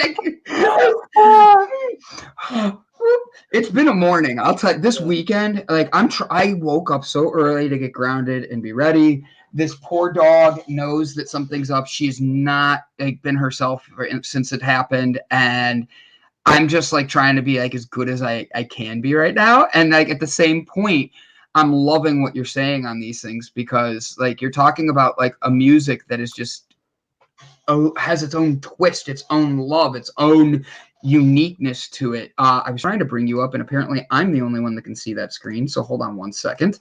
I wanted to bring your website back up because I want everybody to see that you can like literally click Facebook, Instagram, Twitter, YouTube. I'm clicking YouTube right now. I'm hitting subscribe. Guys, like do them a favor, because like that's how we support one another. That's how we bring change in this world, is by actually supporting. You have a Spotify. Guess what? I've already clicked that as well. I'm going to be putting you on my Spotify play. Oh, we opened up the big playlist. I think that what you're doing is such a cool thing, and then to have as many pets as you do makes it even more fun for me, because I love animals, 100% love animals, and I'm looking at what you guys sing. You can send it on IG. Oh, sorry, that wasn't for me. I'm looking at how you guys like. I'm gonna be very blunt, and first time I saw you, I'm like, okay, they're definitely more of a gothic, like type of singing, and that's more Gavin style. He's gonna love this. Like that's perfect. He's gonna be able to take the interview, but it shows you don't judge a book by its cover. By the way, you get one F word. I almost used mine there, but I chose to hold it. So like, but don't judge a book by its cover, because you guys look like that. But then like, I clicked some of your sound and it was like, yes, this is such a good beat. You have good rhythms, but then the message you're getting through your music, like explain to everybody how you really want to help people like understand music through your words and your songs. Oh, that's a great question. I think, a lot of people don't like metal, and one of the things that I think metal bands have struggled with is I don't even want to use the word like discrimination, but a lot of venues don't book metal bands. And that's BS, first of all. But there's so many types of metal. There's symphonic metal. There's metal where, you know, clean singing, extreme vocals. So there's really metal for everyone. And I think that our particular style, I don't want to call it like training wheels metal, but it's a good, like my mom, for example, she's a classical pianist, and she, like, you know, they paid for me to do like vocal lessons, and I'm a soprano, and my aunt is like, why are you screaming? You have such a pretty voice. Your mom spent all that money on vocal lessons and you're just blah, blah, blah. And the thing is, like, when I talk to my mom seriously about music, like, Mom, everything that you're doing is metal. You just put some distortion on it. And I finally was able to convince her, and she's like, you know, she doesn't like the screamy stuff. She listens to it because I make it. But I think that there are ways that you can be introduced to the music that, even if it's not, you know, your cup of tea, like, we're not going to start you off with Cannibal Corpse. Let's try some Nightwish, right? Let's try some Nightwish, or I love Nightwish. Nightwish, if you haven't seen it, Nightwish is awesome. I've been introduced to Nightwish. They have some really good stuff. They're pretty intimidating. Do you have a goal of singing with like a Nightwish or anything, or are you just like, they're going to be lucky to sing with me one day? Because I have a feeling that's how it is, Irene. My goal is, like, we want to go to Europe because that's where we would do really well. And I would love to play Wacken. And it's really interesting, like, when people will analyze your music and they'll be like, oh, I hear this or I hear that. And it's an honor when someone's like, oh, I hear Tarja in you, or like, I hear a little Nightwish in your music. And I'm like, thank you.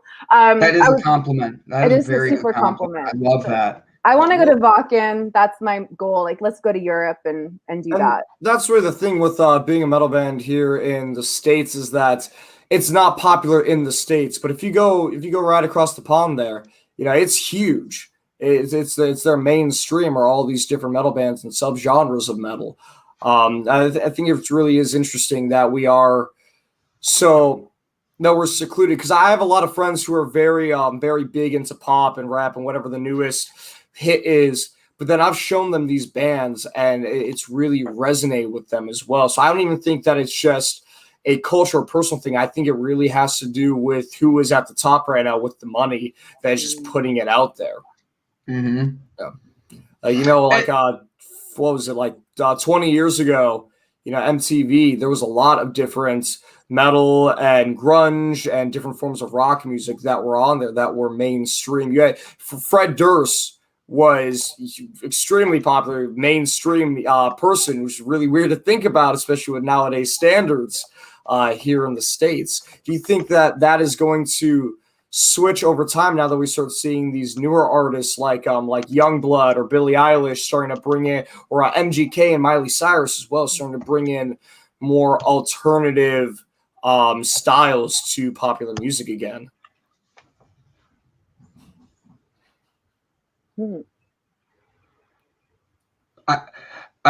I'm curious what your question is, Gavin. We're both nodding our head. No, that was my question. Do you think that there was no question mark at the end? It sounded like a statement. That was a statement. That was profound. And I'm thinking, like, okay, where are we going to go from here? Because there's in there. That was the question. Yeah, do you think that we're going to start seeing these genres come back? We're going to start seeing these genres come back in a sense, with these different artists that I just mentioned starting to add more alternative themes to the mainstream music. What is it? Like, everything's on a 20-year cycle, right? So that was 20 years ago, like Breaking Benjamin and Linkin Park, 3 Days Grace. Yeah, Evanescence. Slipknot, Limp Bizkit. Evanescence. Yep. Yes. So, all right, you're in Seattle. Let me ask you this. Starbucks or Seattle's Best? We roast our own coffee in my house. We're snobby. Wait, you have your own coffee blends and everything? Not blends. So my partner, he's a gourmet snobby person, and we have a coffee roaster that he bought with his tax return, and he buys different coffee beans and he's experimenting with roasts. So although I have to say, there's this coffee company in Pennsylvania in Lancaster County called Gayhart County. Gerhart. Yeah, Gerhart, and their coffee is amazing. So we actually order from them, or we roast our own beans in our house because we're snobby. See, but that's It's bougie like that. It's We're bougie. okay. I like the bouginess like that because I think that it's self-love. Like you're gonna want to drink your coffee.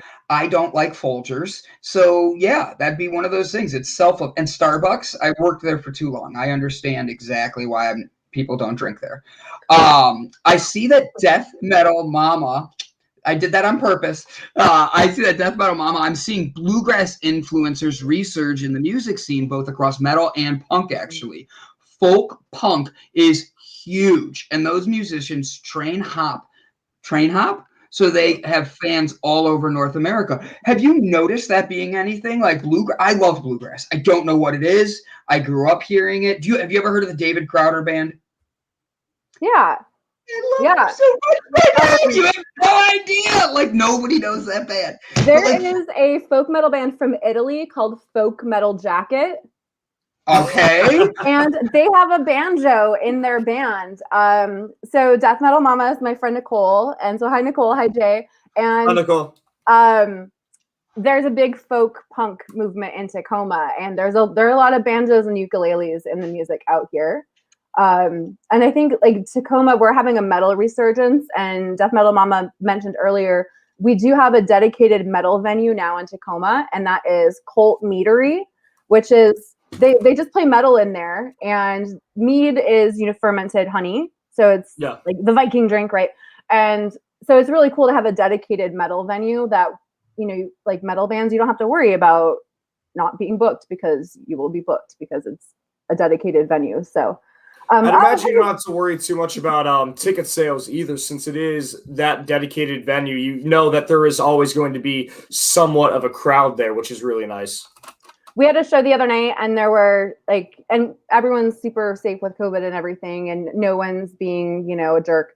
And there were over 70 people there, and there was a pit, which was awesome. There was nice. the first pit, and it was just nice. But I've also found that metal people we're chill. There's no problems at metal shows. We police our own, and you can always count on someone. If a female or someone's being harassed, that's going to be taken care of. You're safe at a metal show. That is actually beyond true on that. I have noticed at metal shows, it is literally it's like going to Pride. You go to a Pride parade. Everybody there's nice except the church-going people on the outside telling everybody they're going to hell. Mm-hmm. Where a metal parade, oh, that'd be awesome! That'd be sweet. I'm in. Irene, I'll make you a deal. Okay. Next time you guys come through the East Coast and you're near Cleveland, give me a couple week heads up because I do a lot with Cleveland events. We will get you on a stage and we'll figure out, because Gavin knows people around here too. We will create the metal parade. And we'll figure it out. Oh my God! What's the band that did that? They made a song like that, the Black Metal Parade. Oh, My Chemical Romance. That's it. Welcome to the Black Parade. Yeah. That's the name of the song. Yeah. It's close actually, enough. I have friends in Columbus. Pray for Sleep, where during COVID they did I pray for sleep all the time. Yeah.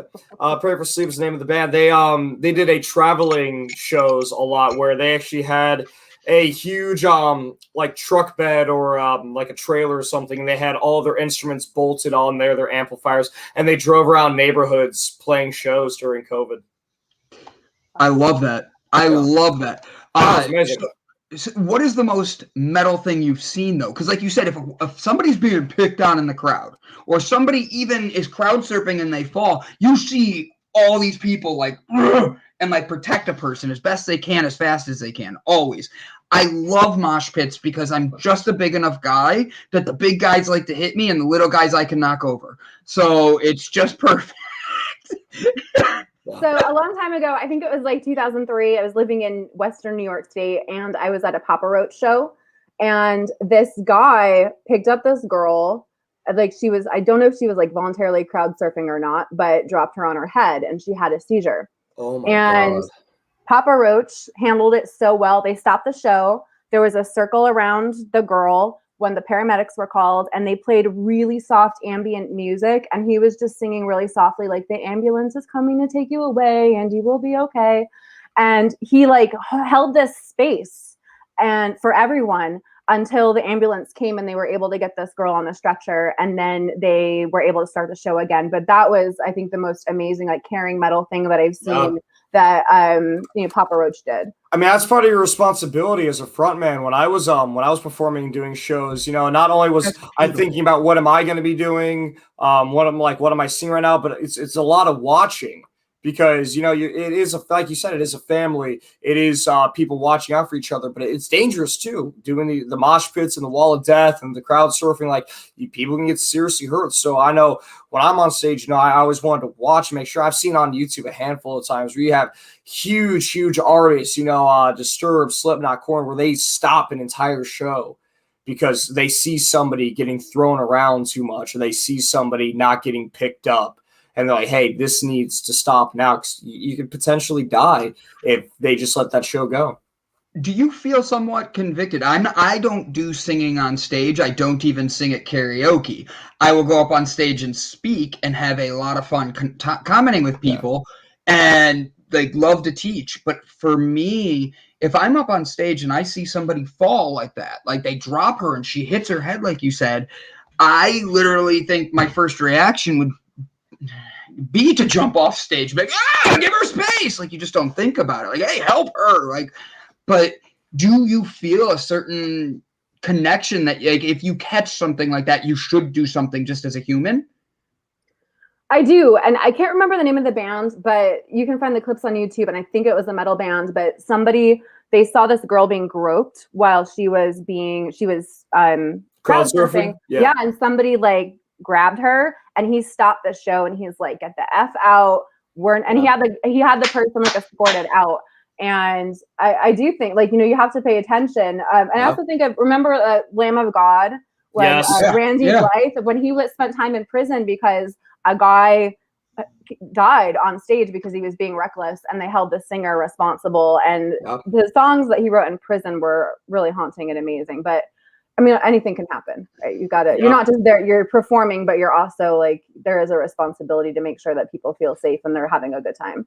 Absolutely. And when you are the front man, that falls on you. That is your responsibility. Because you're able to walk around, you're able to look at people and jump down if you need to. You're not stuck by an instrument.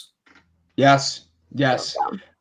Would you say, who is your biggest influence that got you into music? And I know you're going to say your mom just because you have to, so I'm helping you lead that way. So all right, I'm going to ask it again and we'll cut this part out so you can say it for your mom and then give me your real answer.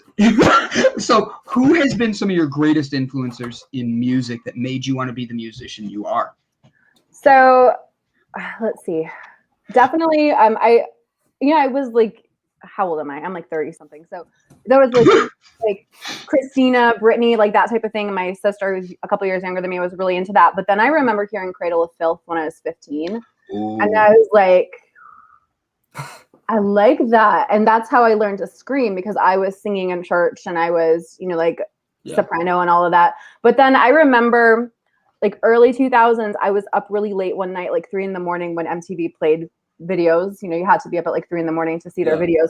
And I remember, and now it was I know it was Lacuna Coil, but it was a video where they're in a church and you see Christina with her long black hair and everyone is looking so majestic. And I'm like, I want to look like that. I want to sound like that. And that's when I found Within Temptation. And it was interesting because I was into all these European bands, but that was when Evanescence was getting really popular, but a lot of people didn't make the connection. Here's Amy doing something that's people in Europe are doing, but the Americans don't know that that's been going on for a really long time in Europe. And now I'm she didn't know that either.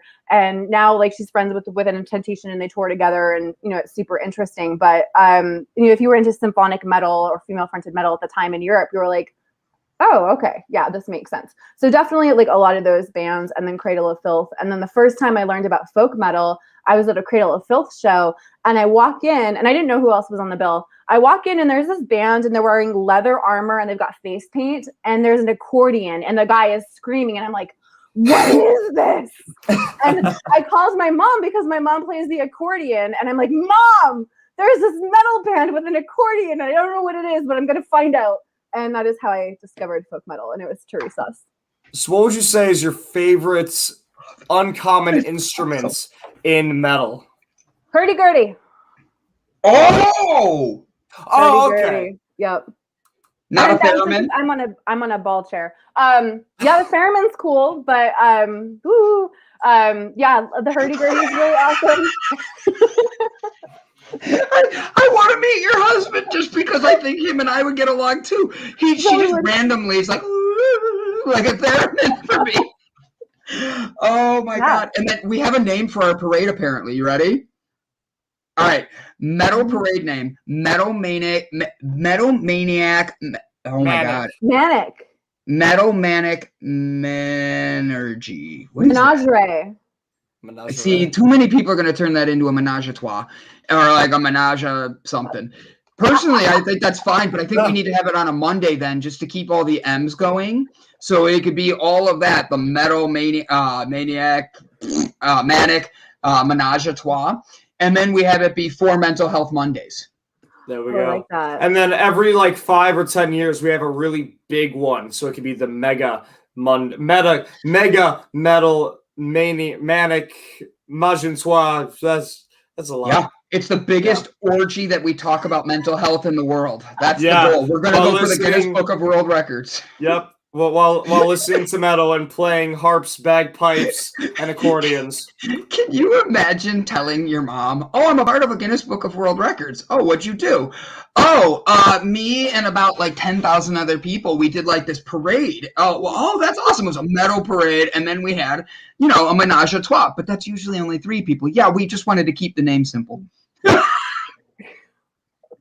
I was in a Guinness Book of World Records thingy. Really? Yes. Thingy. A couple thingy. I think it was 2013 when flash mobs were a thing. Yeah. We had this zombie flash mob in Seattle, and we won the record for like a week, and then France took it. But it was a thriller. It was a thriller, right? The thriller. So we all wore zombie costumes, and I was a zombie nurse because I had a patient. I had a friend that was in a wheelchair. So he was my zombie patient, and I was the zombie nurse. And we were in this flash mob, and that was fun. So I've seen a lot of videos of those, but I've never seen one in person. I've always wanted to be in one or at least see one. How does the process of that go about? Is there like a rehearsal thing, or do you guys just kind of meet up one day and like you just talk online through like a chat? Like, walk me through the process of doing a flash mob.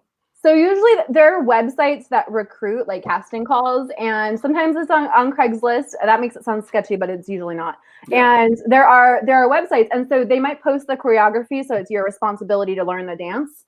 And then you go up, and they put you in your spots, and then you dance. And there's flash mobs of all different sizes, and it's really interesting. I always wanted to do one of the because while I do love singing and dancing, I always wanted to do one of the social experiment flash mobs. There was one where the Best Buy uniform where it's a blue polo and khakis. Well, one by one, they just had people just start walking in, and so they had like 100 people in khakis and blue polos walking into Best Buy. I would want to do that to Target. That'd be a good one. You ever walk up to the wrong person in Target because they're just wearing red and khakis? I've done that, I think, once a week. Like, that shows either A, how much I go to Target, or B, how much... Target an awful lot. What are you getting at Target? I like to walk around it.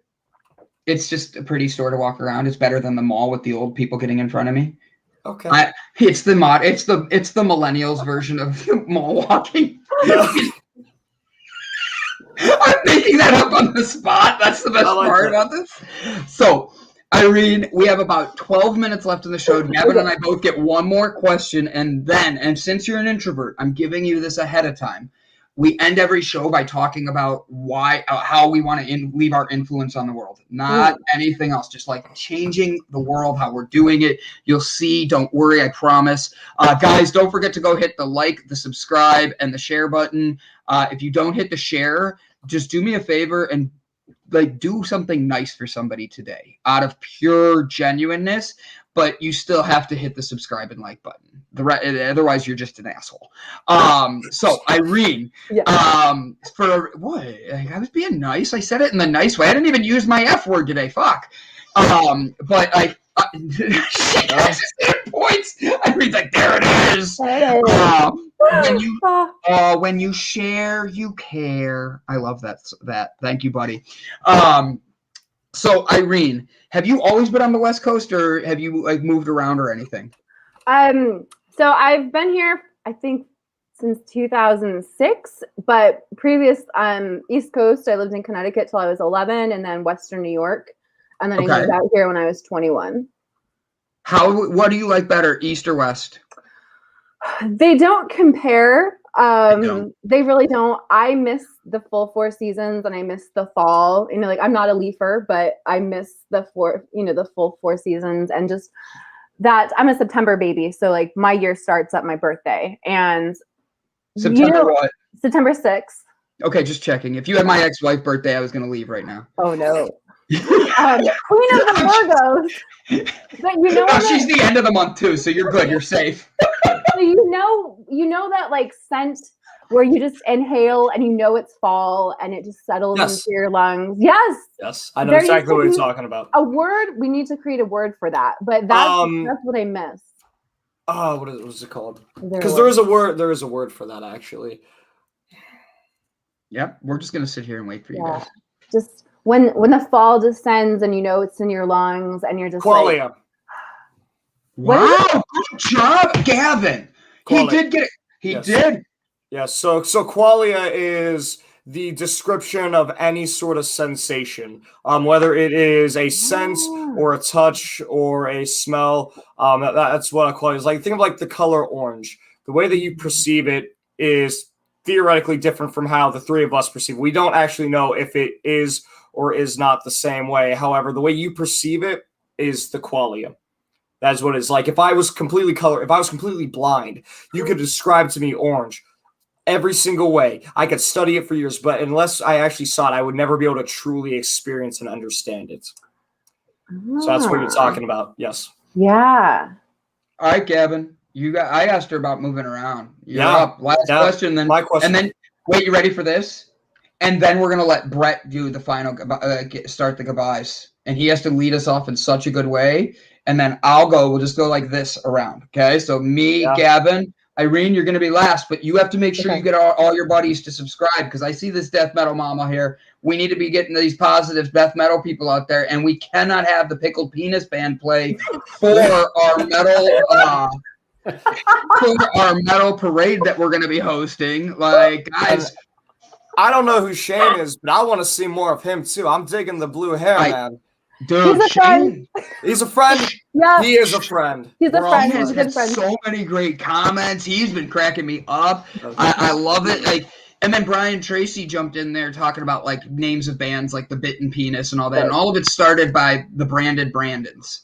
I thought that was a cute name by Brett, but then I'm sitting there going, wait a minute, there's some good ones in here. My favorite is still the penis one, the Pickled Penises. Dude, I'm gonna get coffee when I was in probably my sophomore year of high school, Buddy and I were trying to think of band names, and one of the ones that we came up with for a punk band was Penis. Penis, yeah. Yeah. Anyway, back to the question that I'm gonna ask you.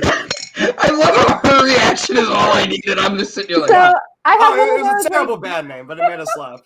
My face will betray me. Like, I have a face where I get super red and like I can't lie. I can't hide my emotions. So good. I like that. It's genuine laughter. That's the point. I'm not lying about my laughter. I like that. I like that a lot. So if you could choose any animal to I guess be like a soul bond with, like, you ever watch a movie or TV show where they have an animal where like they can communicate with, it's their sidekick basically, they can talk to them. Yeah, you choose any animal in the world, it'd be your best friend, you basically talk to each other. What kind of animal would it be? Elephant. I don't know if you can see, I got a purple elephant. I like that a lot. Yeah, elephant. Yeah. That'd be awesome, because they're smart as it is already. Totally. Yeah, I love that. That's a good choice. I was thinking of like when I thought of that question, I was thinking of like, I don't know if you've seen Legend of Korra, how she has that pet polar bear. Oh. That she speaks to. Yeah. Writing that down. I would want. I keep telling people this all the time. I would want like a falcon or an eagle, because I have this dream in my head. Do you know what falconing is? Yes. Yes, I have this dream in my head that one day I have a falcon and I train it to just fly along with me. and I'm barreling down the highway on my motorcycle, and I pull into a gas station, and some guy pulls by me. He's like, dude, this falcon has been following you for 18 miles, and then it lands on my shoulder. Caca! And I'm like, I know. So here's my thing and why I laugh, because I've heard this story. He literally has told this, and I'm laughing because he makes an ordeal about how many miles he drove it to there and back to Vegas. Yet his example of riding a motorcycle after just doing such a long trip is 18 miles. Oh, I'm only going to go 18 miles and I'm going to take a stop. That sounds like Gavin driving. Okay, I'll drive. 20 minutes in. I need to take a pee break, Bree. I need to rest my Really? On the way out there, you have no rebuttal. No rebuttal. You fell asleep. You woke up 20 minutes into driving after it's full. So how was the drive back? Wonderful for me. You drove the whole way back. Yeah. I did. I'm making fun of your way out there, you sensitive Sally. Brett Gordon, it is time to take us out of the show. Hey, in the parade of life, we need to recognize that we can be in the parade, we can lead the parade, or we can follow the parade with the pooper scooper that you do with when the horses are going by. So you have your choice, and each one of us has the ability to lead and choose the direction of our life and of that parade of our life. So choose well. Recognize that even if you choose left and you decide that you need to go right, all it takes is a couple of right turns and you're back on track. So make those options available to you. Take chances, choose a direction, and move forward. Don't just stand where you are. 2 wrongs don't make a right, but 3 wrongs make a left. So, I say it's not right, Gavin. I said it backwards and I did it wrong on purpose. Guys, I like where everybody went. Today was a great interview. I'm truly grateful for Irene. I'm grateful for all the fans that came out. CK Ford coming on and talking about truth. This Thursday, we have Brett Gordon doing his live talking about Shrek and leadership skills. So if you've ever seen the movie Shrek, show up, because one of the 2 of us are going to show up in costume. It could be Brett looking like Fiona. It could be me looking like Shrek. At the end of the day, who knows? For an inspiration and message for the day, guys, remember, no matter how much you think your weekend might have sucked, at least you didn't get your penis bit off by a dog. So later, the 21st of this month, I will have Irene on Between the Notes doing an interview talking more about her and her past, and then the band as well, getting into more detail than we have. So if you've enjoyed today's conversation and are curious, definitely swing over there in a couple weeks. We'll remind you as well. As far as positive things that I would like to talk about, Brandon kind of stole mine with the biting the penis of the dog thing. No, you can make it a positive. Make it a positive one. Make it a positive. I'm positive that hurt like hell. No, honestly, you don't know where a conversation's gonna go. We really had no idea. The whole, from the moment that the show started today, the train was on the water. There wasn't even a track. It was just on the water. It was it's like that scene in the Polar Express where we're just gliding across the ice. And that's what life is sometimes. You got to glide across the ice. You just got to kind of go with the flow. And sometimes you're going backwards. Sometimes you're going forwards. And you just got to kind of just be like, all right, well, shit. All right, let's do it. This is what we're doing right now. Enjoy.